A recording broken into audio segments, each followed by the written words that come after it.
الصلاۃ والسلام علیک یا نبی اللہ وعلی آلک واصحابک یا نور اللہ۔ بہت سارے لوگوں کا دل جو ہے وہ مسجد میں نہیں لگتا۔ مسجد میں پہلے کیوں جاؤں بھائی، اتنا انتظار کرنا پڑے گا، بیان سننا پڑے گا، نماز تو دیر سے ہی ہونی ہے نا۔ یہاں بہت سارے لوگ بالکل جماعت کھڑی ہو جائے اس کے بعد آتے ہیں، کچھ لوگ رکوع میں امام صاحب چلے جائیں پھر آتے ہیں، اور جیسے ہی نماز ختم ہوتی ہے ویسے ہی نکلنے کی کوشش کرتے ہیں۔ یعنی احساس یہ ہوتا ہے، وہ ایسا لگتا ہے، محسوس یہ کرواتے ہیں کہ مسجد میں لوگوں کا دل نہیں لگتا۔ اور روایتوں میں مومن کی مثال دی گئی کہ مومن مسجد میں ایسا ہوتا ہے جیسا پانی کے اندر مچھلی ہوتی ہے، فش ان دا واٹر۔ مچھلی پانی میں کتنا پرسکون ہوتی ہے، اور مچھلی کو پانی سے نکال دیں تو بے چین بے قرار تڑپتی رہتی ہے۔ مگر بدقسمتی کے ساتھ بہت بڑی اکثریت ہماری وہ ہے کہ وہ مسجد کے اندر اس طرح ہوتی ہے جیسے مچھلی پانی کے باہر ہے، بے قرار بے چین، گھڑی دیکھتے رہیں گے یار کب اذان ہوگی، کب جماعت ہوگی، کبھی امام صاحب 1 منٹ لیٹ ہو جائیں، 2 منٹ لیٹ ہو جائیں تو امام صاحب کو پکڑ لیں گے، حضرت 2 منٹ آج آپ نے لیٹ جماعت شروع کی۔ امام صاحب 1-2 منٹ لمبی نماز پڑھا دیں، دعا طویل کر دیں، اس پر اعتراض کرنے والے اعتراض کر رہے ہوتے، حضرت آج آپ نے 2 منٹ لمبی دعا کرا دی۔ اللہ کے بندو 1-2 منٹ زیادہ اللہ کے گھر میں بیٹھنے کو ملا نا، شکر ادا کرو۔ اچھا یہی بندہ باہر چائے کی دکان پر گھنٹوں بیٹھ جائے گا دوستوں کے ساتھ، وہاں کوئی ٹائم نہیں دیکھنا، مسجد میں 2 منٹ زیادہ کیوں گزرے اس پر اعتراض شروع ہو جاتا ہے۔ اس کا مطلب پتہ ہے کیا ہوا کہ دل مسجد میں نہیں لگ رہا۔ جس کا دل مسجد میں نہ لگے وہ اپنے دل کا علاج کرائے، کیونکہ مسجد کس کا گھر ہے بتاؤ نا۔ اچھا آپ کے گھر میں بغیر اجازت کوئی آ سکتا ہے؟ دروازہ کھٹکھٹائے کہ آج آپ کے گھر میں رہوں گا، آپ کہیں گے کون ہو بھائی، میں تو جانتا ہی نہیں۔ جب میرے اور آپ کے گھر میں بے اجازت کوئی نہیں آ سکتا، اللہ کے گھر میں کیسے آئے گا؟ خوش نصیب ہیں وہ لوگ جنہیں روز بلایا جاتا ہے۔ مسجد میں خود سے کوئی نہیں آتا، بلایا جاتا ہے۔ جو نہیں آتا نا، اب ماشاءاللہ یہ مسجد اتنی فل ہے کہ پیچھے بھی لوگ کھڑے ہیں۔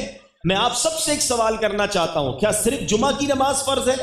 ہونا یہ چاہیے تھا کہ عصر میں بھی مسجد فل ہوتی، مغرب میں بھی فل ہوتی، عشاء میں، فجر میں۔ اور جو لوگ کہتے ہیں نا یار میں مسجد نہیں جاتا، تمہاری بھول ہے، تم نہیں جاتے، تمہیں بلایا نہیں جاتا۔ تم اللہ کی بارگاہ میں توبہ کرو کہ اے اللہ مجھے روز اپنے گھر میں بلا، میں اتنا برا ہوں کہ مجھے پورا ہفتہ تیرے گھر میں آنے کا موقع نہیں ملتا۔ توبہ کر کے اللہ کو راضی کر کے مسجد میں آنا جانا باندھ لو۔ پنجاب والوں کی ایک بات بڑی مشہور ہے، میں تو جب بھی پنجاب آتا ہوں، باقی شہروں میں بھی ماشاءاللہ ایسا ہے کہ مہمان نواز ہوتے ہیں، جب بھی آئیں بڑا خیال کرتے ہیں مہمانوں کا، ٹھیک ہے نا؟ تو جب آپ کے گھر کوئی آتا ہے کیا کرتے ہو؟ مہمان خوش ہو کر جائے، ایسا ہی ہے نا؟ اگر آپ کے گھر پہ کوئی مہمان آتا ہے آپ کیا کہتے ہیں؟ یار مہمان راضی ہو کے جائے۔ اب مہمان کو کچھ تحفہ بھی دے کے بھیجتے ہیں، ایسا ہی ہے۔ جب اللہ کے گھر پر کوئی آئے گا تو اللہ اسے جھولی بھر کر نہیں بھیجے گا، اسے خوش کر کے نہیں لوٹائے گا۔ خوش نصیب ہے وہ لوگ جو مسجد میں روز آتے ہیں، بیٹھتے ہیں، سکون سے ذکر و اذکار پڑھتے ہیں۔ ارے دنیا میں کسی کے گھر جاؤ وہ تحفے کے ساتھ بھیجتا ہے، اللہ کے گھر میں آئیں گے وہ جھولیاں بھر کے لوٹائے گا۔ تو نیت کر لیں انشاءاللہ، پہلی نیت تو یہ کر لیں کہ اب انشاءاللہ 5 نمازیں مسجد میں باجماعت ادا کریں گے۔ جمعہ کا دن کوئی عام دن نہیں ہے، یاد رکھیے گا، جمعہ کا دن ایک بڑا خاص دن ہے۔ اللہ تبارک و تعالی نے ہم پر ایک خاص کرم کیا ہے کہ ہمیں ہر ہفتے یہ دن عطا فرمایا۔ جمعہ کے دن کچھ خاص اعمال کرنے والے ہیں، وہ بھی عرض کرتا ہوں، لیکن جمعے کی پہلے اہمیت کو سمجھیے کہ جمعہ پیارے آقا علیہ الصلوۃ والسلام کی احادیث اور روایتوں کے ذریعے علماء نے بتایا کہ جمعہ یوم العید ہے، جمعہ سب دنوں کا سردار ہے۔ جمعہ کے روز جہنم کی آگ نہیں سلگائی جاتی، جمعہ کی رات دوزخ کے دروازے نہیں کھلتے، جمعہ کو بروز قیامت دلہن کی طرح اٹھایا جائے گا۔ جمعہ کے روز مرنے والا خوش نصیب مسلمان شہید کا رتبہ پاتا ہے اور عذاب قبر سے محفوظ ہو جاتا ہے۔ مفسر شہیر حکیم الامت حضرت مفتی احمد یار خان نعیمی رحمت اللہ تعالی علیہ فرماتے ہیں کہ جمعہ کو حج ہو تو اس کا ثواب 70 حج کے برابر ہے، کیونکہ جمعے کی ایک نیکی کا ثواب 70 گنا ہے، ملٹی پلائی بائی 70۔ ہم کہتے ہیں نا یار فلاں جگہ اسکیم لگی ہوئی ہے بھائی 50% ڈسکاؤنٹ 20% ڈسکاؤنٹ، زیادہ ڈسکاؤنٹ ہو تو سردی میں گرمیوں کا سامان خرید لیتے ہیں، کیوں یار کام آئے گا بھائی، ابھی اسکیم لگی ہوئی ہے۔ گرمی میں سردی کا سامان، ارے بھائی گرمی میں جیکٹ لے آئے، اس لیے لایا آدھی قیمت میں مل رہی تھی، دنیا کا فائدہ ہے تو فوراً خرچہ کر لو گے۔ ہر جمعے ایک نیکی ملٹی پلائی بائی 70 ہو کے مل رہی ہے۔ بتاؤ نا ہمیں کیا کرنا چاہیے تھا؟ ہم جمعے کو درود زیادہ پڑھتے، قرآن زیادہ پڑھتے، نفل زیادہ پڑھتے، صدقہ و خیرات کرتے، مریضوں کی عیادت کرتے، جو نیکی پورے ہفتے میں کرنی تھی وہ نیکی ہم جمعے کے دن کرتے، تاکہ ملٹی پلائی بائی 70۔ کاروباری لوگ بیٹھے ہیں، جب دھاگا سستا ہوتا ہے ہم دھاگا لے لیتے ہیں، جب کپڑا سستا ہوتا ہے ہم کپڑا لے لیتے ہیں کہ یار سیزن میں اس کا ریٹ بڑھ جائے گا۔ اللہ نے ہر جمعے کو تمہیں سیزن دیا ہے نیکیاں کمانے کا، تو کماؤ نا نیکیاں۔ اب ایک دل جلتا ہے کیونکہ فیصل آباد میں بہت سارے علاقوں میں جمعہ چھٹی ہوتی ہے اور جمعرات کی رات ویکینڈ نائٹ بن جاتی ہے۔ جب بھی چھٹی کی رات ہوتی ہے تو اسے کہتے ہیں ویکینڈ نائٹ، چھٹی کی رات۔ ہونا یہ چاہیے تھا، جمعے کی چھٹی اسلامی ممالک میں کیوں تھی؟ یہ عبادت کی چھٹی تھی، مگر میرا مشاہدہ یہ ہے نہ صرف پاکستان میں بلکہ دنیا کے کئی ملکوں میں جہاں جمعہ کی چھٹی ہے نا، وہاں جمعرات اور جمعے کو زیادہ گناہ ہوتے ہیں، زیادہ فلمیں دیکھی جاتی ہیں، زیادہ ڈرامے دیکھے جاتے ہیں، زیادہ آؤٹنگ ہوتی ہے، زیادہ معاذ اللہ حرام کاریاں ہوتی ہیں، کیونکہ چھٹی ہے نا۔ یہ تو نہ سوچا کہ یہ دن کون سا ہے، حالانکہ جمعرات کی رات اور جمعے کا دن یہ خاص قبولیت کی گھڑیاں ہیں، دعاؤں کی گھڑیاں ہیں، مغفرت کی گھڑیاں ہیں، رحمتوں کے نزول کا وقت ہے۔ مگر بدقسمتی سے مسلمان جمعرات اور جمعے کو زیادہ گناہ کرتا۔ اور جو میں نے آپ کو مفتی احمد یار خان نعیمی کا قول سنایا کہ جمعے کے دن کی ایک نیکی ملٹی پلائی بائی 70 گناہ ہے، وہاں ایک گناہ کرنا وہ بھی ملٹی پلائی بائی 70 ہو جاتا ہے۔ یعنی جمعے کے دن خاص طور پر گناہ سے بچنا ہے کہ یار اس دن تو کوئی غلطی نہ ہو جائے، عذاب بھی 70 گنا ہوگا۔ اب اس کو اور آسان کر کے سمجھا دیتا ہوں۔ کوئی شخص رضا آباد کی گلیوں میں معاذ اللہ گالی نکالے، غلط بات ہے، حرام ہے، مگر عیدگاہ مسجد میں آ کر گالی نکالے، آپ کہیں گے یار اللہ کے بندے اللہ کے گھر میں گالی نکال رہے ہو، سمجھ رہے نا؟ کوئی معاذ اللہ باہر میوزک چلائے، ناجائز ہے، مسجد میں آ کر چلائے، آپ گریبان پکڑ لیں گے، شرم نہیں آتی؟ اللہ کے گھر میں یہ کر رہے ہو، عذاب بڑھ جاتا ہے۔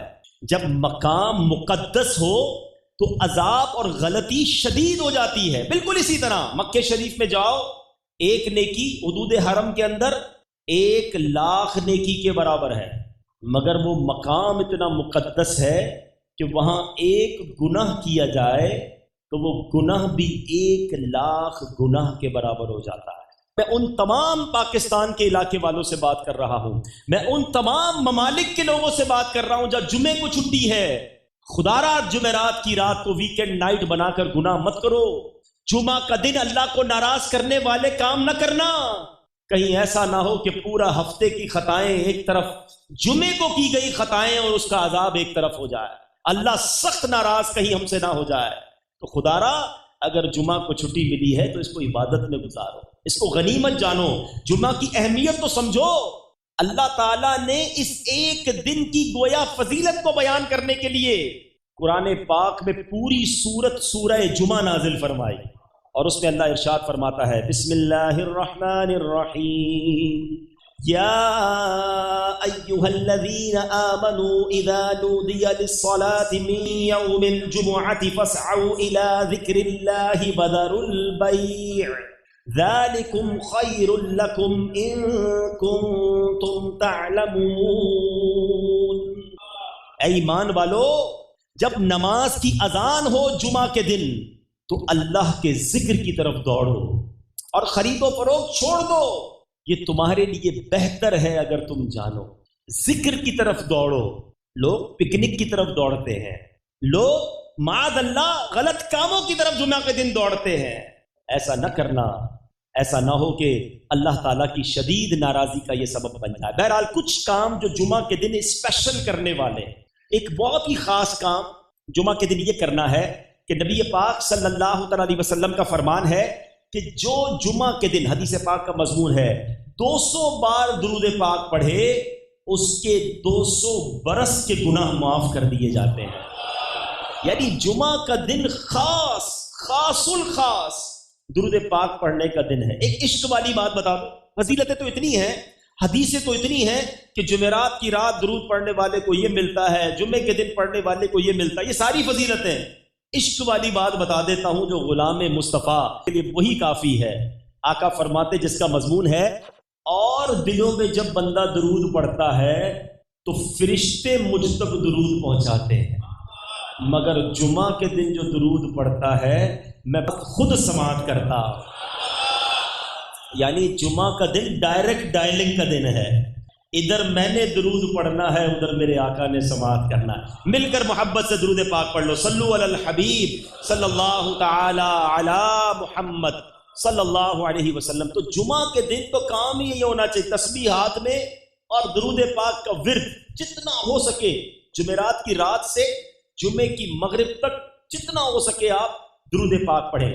جو پورا ہفتہ نہیں پہنتے نا امامہ، ان سے بھی میری گزارش ہے کم از کم جمعے کو مان لیا کر۔ اب ذرا روایت سننا، میرے آقا علیہ الصلوۃ والسلام فرماتے ہیں بے شک اللہ عز و جل اور اس کے فرشتے جمعہ کے دن امامہ باندھنے والوں پر درود بھیجتے ہیں۔ اللہ اور اس کے فرشتے درود یعنی رحمت بھیجتے ہیں۔ تو جمعے کو تو امامہ باندھ لیا کرو۔ دل پر چوٹ کر دوں، چوٹ کرنے کے لیے عیدگاہ مسجد میں اعلان ہو جائے کہ جو جمعے کے دن امامہ پہن کر آئے گا باہر جاتے جاتے 1000 کا نوٹ لیتا جائے۔ بتاؤ کوئی آئے گا بغیر امامے کے؟ باہر امامے کی دکانیں کھل جائیں گی، ہیں ارے بھائی عیدگاہ مسجد میں امامہ دو، جلدی سے 1000 روپے ملیں گے، جمعہ مسجد میں بھی جگہ نہیں بچے گی 1000 روپے کے لیے۔ ادھر اللہ اور اس کے فرشتے درود بھیج رہے ہیں۔ بتاؤ نا دنیا کی قیمت کی کوئی کمپیریزن ہے؟ تو جمعے کو تو امامہ پہن لے، نیت کرتے ہیں انشاءاللہ۔ آگے چلیں، روایت سن لیجئے۔ حضرت حمید عبد الرحمن رحمۃ اللہ تعالی علیہ اپنے والد سے روایت کرتے ہیں کہ جو شخص جمعے کے دن اپنے ناخن کاٹتا ہے اللہ تعالیٰ اس سے بیماری نکال کر شفا داخل کر دیتا ہے۔ یہ بہت سارے لوگ کہتے ہیں رزق میں بڑی تنگی ہے جناب، کاروبار بڑا مندہ ہے، تو مفتی امجد علی اعظمی لکھتے ہیں کہ جمعے کے دن ناخن ترشوانا مستحب ہے، ہاں اگر زیادہ بڑھ گئے ہوں تو جمعہ کا انتظار نہ کرے کہ ناخن بڑا ہونا اچھا نہیں، کہ ناخنوں کا بڑا ہونا تنگی رزق کا سبب ہے۔ بڑے بڑے لڑکیوں نے بھی ناخن بڑھائے ہوتے ہیں، پھر کہتے ہیں جناب روزی میں تنگی آ گئی، کاروبار مندہ ہو گیا، گھر میں بڑا پرابلم ہے۔ تو ناخن بڑھانا بھی یہ تنگی رزق کا ایک سبب ہے۔ سبحان اللہ۔ جمعے کے بارے میں میرے آقا فرماتے ہیں الجمعۃ حج المساکین، یعنی جمعہ کی نماز مساکین کا حج ہے۔ اور دوسری روایت میں ہے کہ الجمعۃ حج الفقراء، جمعہ کی نماز غریبوں کا حج ہے۔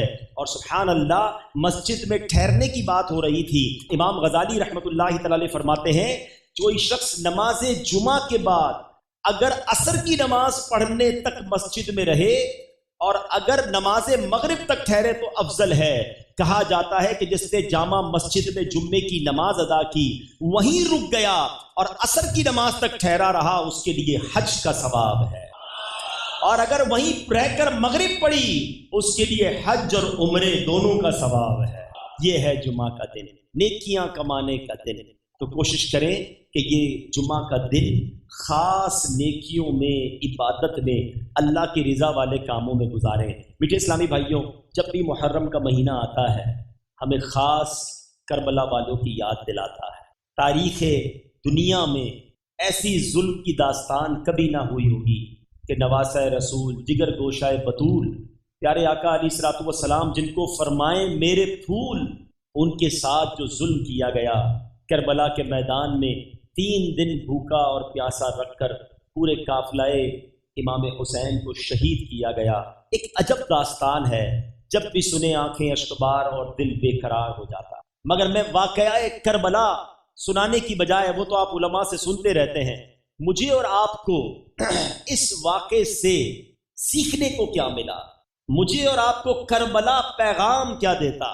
کبھی کبھی عقل حیران ہو جاتی ہے کہ جناب کلمہ پڑھنے والے بھی ایسا کر سکتے ہیں۔ وہ لوگ کلمہ بھی پڑھتے تھے، وہ لوگ اذان بھی دیتے تھے، وہ لوگ نماز بھی پڑھتے تھے، اپنے آپ کو مسلمان کہتے تھے، نبی پاک کا امتی کہتے تھے۔ اس قدر شدت، ایسا ظلم، 6 ماہ کے علی اصغر کے گلے پر رضی اللہ تعالیٰ عنہ خنجر چلانا، تیر چلانا، امام حسین جن کے بارے میں نبی پاک فرمائیں یہ جنتی نوجوانوں کے سردار ہیں، یہ وہ نواسۂ رسول جنہوں نے نبی پاک کے کاندھوں پر سواری کی، اور پیارے آقا کے خاندان کے لوگوں کو اس طرح شہید کرنا یہ پاسبل کیسے؟ کبھی کبھی عقل جو ہے نا وہ کام نہیں کرتی، مگر پھر علماء جواب دیتے ہیں کہ ریزن کیا تھا، ایسا ظلم کرنے پر وہ لوگ کیسے آمادہ ہو گئے۔ یہ بڑی خطرناک بات کرنے چاہ رہا ہوں، اور یہ ریزن پتا ہونے کے بعد، یہ وجہ معلوم ہونے کے بعد میں نے اور آپ نے اپنے آپ کو چیک کرنا ہے، کیونکہ نبی پاک صلی اللہ تعالی علیہ وسلم فرماتے ہیں 2 بھوکے بھیڑیے بکریوں کے ریوڑ میں چھوڑ دیے جائیں، بکریوں کا ایک پورا غول جا رہا ہو اور 2 بھوکے بھیڑیوں کو اس ریوڑ میں چھوڑ دیا جائے، وہ اتنا نقصان نہیں پہنچاتے جتنا کہ مال اور مرتبے کا لالچ انسان کے دین کو نقصان پہنچاتا۔ ذرا سوچئے، ایک اور جگہ حضرت سیدنا حسن بصری رضی اللہ تعالیٰ سے مرسلن مروی ہے، دنیا کی محبت ہر برائی کی جڑ ہے۔ اب ذرا آج کے دور میں دیکھتے ہیں، کبھی کبھی لوگ کہتے ہیں یہ کیسے ہو گیا، یہ اتنا بڑا ظلم کیسے کر دیا؟ ارے ان کو اقتدار کا نشہ تھا۔ ابن سعد کو، ابن زیاد نے وہاں شمر کو اور جتنے لوگ کربلا کے میدان میں موجود تھے ان کو لالچ دیا تھا کہ یہ کام کرو، تمہیں حکمرانی ملے گی، پیسے ملیں گے، اتنا مال ملے گا۔ مال کی لالچ، اقتدار کی لالچ آئی، آنکھوں پر ایسا پردہ پڑا کہ ظلم کی داستان رقم کر دی۔ لیکن کیا آج ایسا نہیں ہو رہا؟ تھوڑے پیسے کے لیے مسلمان کی موت کا سبب نہیں بن رہا ہے؟ آج ملاوٹ کرنے والا کیا کر رہا ہے؟ جو معاذ اللہ تھوڑے سے سکوں کے لیے دوائی میں ملاوٹ کر دیتے ہیں۔ ارے دوائی تو جان بچانے کے لیے تھی نا۔ مسلمان کہلانے والے آئے دن پکڑے نہیں جاتے؟ کھانے پینے کی چیزوں میں کیا ملا رہے ہیں جناب؟ کوئی پتی کے اندر برادہ ملا رہا ہے، کوئی چینی کے اندر کیا ملا رہا ہے، کوئی کیا ملاوٹ کر رہا ہے۔ یہ کیا ہو رہا ہے؟ چند سکوں کی خاطر بھول گئے؟ یاد رکھنا، یہ دنیا کی لالچ اور یہ تھوڑے سکوں کے لیے کسی دوسرے کا بیڑا غرق ہوتا ہو تو ہو جائے، یہی تو یزیدی طریقہ تھا نا، یہی تو یزید والوں کا انداز تھا۔ آج کہتے ہیں میں پنجتن کا غلام ہوں، میں امام حسین کا چاہنے والا ہوں، ہر سال محرم میں لنگر بنتا ہے میرے گھر میں، امام حسین کی نیاز دی جاتی ہے۔ ارے جناب ہم تو بہت بڑی سبیل لگاتے ہیں۔ ساری چیزیں ایک طرف، بتاؤ لالچ چھوڑی کہ نہیں ہے؟ یہ لالچ تو یزیدیوں کا کام تھا نا۔ کیا امام حسین نے معاذ اللہ لالچ کی تھی جو تم کرنے بیٹھے ہو؟ بس کسی طرح مال آنا چاہیے، کیا نوکری کرنے والا، کیا کاروبار کرنے والا، کیا ٹھیلا لگانے والا۔ ایسا نہیں ہے کروڑ پتی آدمی بےایمانی کرتا ہے، جس کو جدھر موقع مل رہا ہے اوپر الگ فروٹ دکھائیں گے، نیچے گلا سڑا فروٹ تھما دیں گے۔ کیا ہے یہ؟ یزیدی طریقہ ہے، مال کے لیے اگلے کا نقصان کر دینا، یہ یزیدی طریقہ ہے۔ تم کہتے ہو میں امام حسین کا غلام ہوں۔ ایک بار نبی پاک صلی اللہ تعالی علیہ وسلم ایک غلے والے کے پاس سے گزرے اور اس کے غلے میں ہاتھ لگایا اور اس کے غلے میں ہاتھ اندر ڈال دیا تو وہ گیلا تھا۔ آقا نے فرمایا یہ گیلا والا اوپر کیوں نہیں رکھا؟ کہ حضور بارش ہو گئی تھی۔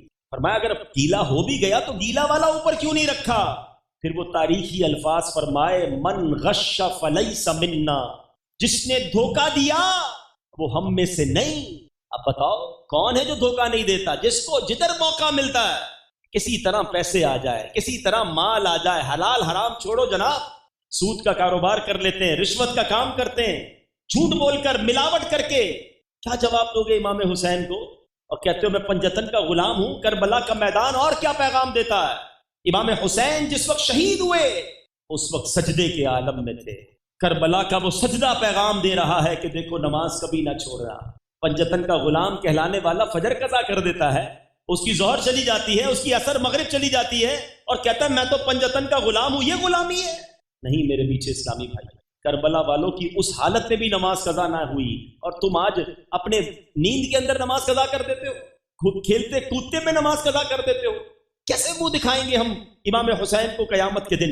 وہ رات 9 محرم کی رات، وہ رات کیسے گزری تھی جس کو شب عاشور کہتے ہیں؟ کربلا والوں کے خیموں میں تلاوت ہو رہی تھی، سجدے ہو رہے تھے، دعائیں ہو رہی تھی، اور یزید کے کیمپ میں ناچ گانے ہو رہے تھے، شراب ہو رہی تھی، رنگ رلیاں منائی جا رہی تھی.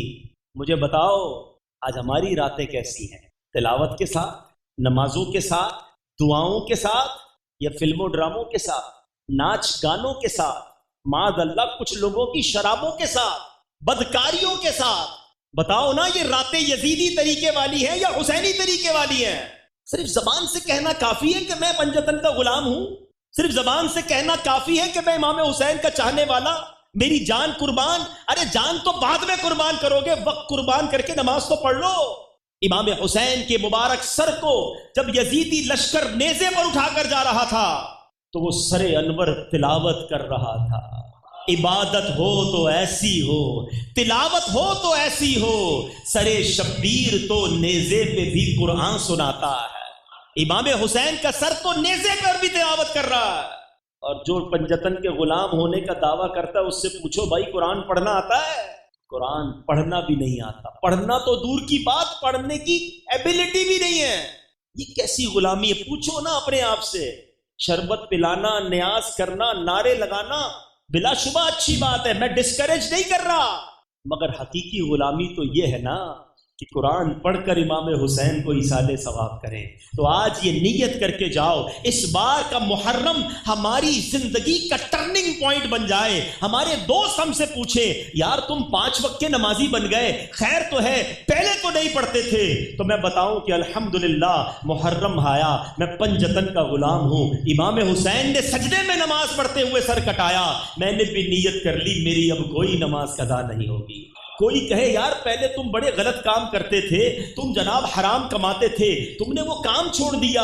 آپ جواب دیں میں پنجتن کا غلام ہوں. کربلا والوں نے سر کٹا دیا، باطل کے آگے سر نہیں جھکایا. اب میں چند سکوں کے لیے اپنا دین و ایمان نہیں بیچوں گا، تھوڑا کماؤں گا، حلال کماؤں گا، سب چھوڑ دیا ہے، میں پنجتن کا غلام ہوں. آؤ نا پنجتن کی غلامی کو پریکٹیکلی ثابت کرو. اور آج یہ طے کر کے اٹھنا ہے جمعہ کا دن ہے، برکت والا دن ہے، محرم الحرام کا مہینہ ہے، اور مدد کرنے والی ذات اللہ کی ذات ہے. اب اللہ کی بارگاہ میں التجا کریں، مولا نیت کرتا ہوں مدد تو نے کرنی ہے، اے اللہ ارادہ میں کرتا ہوں، اے اللہ راہ تو نے دکھانی ہے کہ بس اب جو زندگی رہ گئی ہے وہ حسینی طریقے پر گزاروں گا، یزیدیوں کے طریقے پر نہیں گزاروں گا. نمازیں پڑھ کے، تلاوت کر کے، حلال کما کر اور دین کی خدمت کر کے گزاروں گا.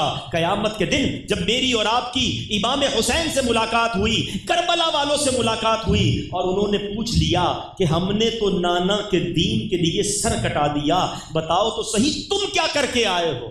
تو کچھ ہے جواب دینے کو؟ لوگ کہتے ہیں یار میں نیک بن بھی گیا تو فائدہ کیا، سارے ہی جھوٹ بولتے ہیں. ارے خود اتنا کر جاؤ کہ امام حسین کو عرض کر سکو حضور میں اپنے حصے کا چراغ جلا کر آیا ہوں، میں نے سچ بول کر زندگی گزاری، میں نے نمازیں پڑھ کر گزاری، تلاوت قرآن کر کے گزاری، میں نے حضور حرام نہیں کمایا. آپ نے تو بہت بڑی قربانی دی، تھوڑی قربانی میں بھی دیتا تھا. کبھی کبھی دعوت اسلامی کے مدنی قافلوں میں جاتا تھا، میں نے بھی کچھ لوگوں کو نماز کی دعوت دی، میں نے بھی آپ کے نانا کی سنتوں کی طرف کچھ کو بلایا. حضور میں نے کوشش کی ایک مسجد بھی بنائی یا مسجد میں حصہ بھی ملایا. حضور خود تو عالم نہ بن سکا، کئی طلباء کے لیے جامعۃ المدینہ بنایا جس میں علماء بنتے گئے جو آپ کے نانا کے دین کا پرچار کرتے رہے. حضور تھوڑا سا کام کر کے لایا ہوں، اپنی بارگاہ میں قبول فرما لیجئے. ایسے تو بن کر جاؤ نا کہ جب امام حسین سے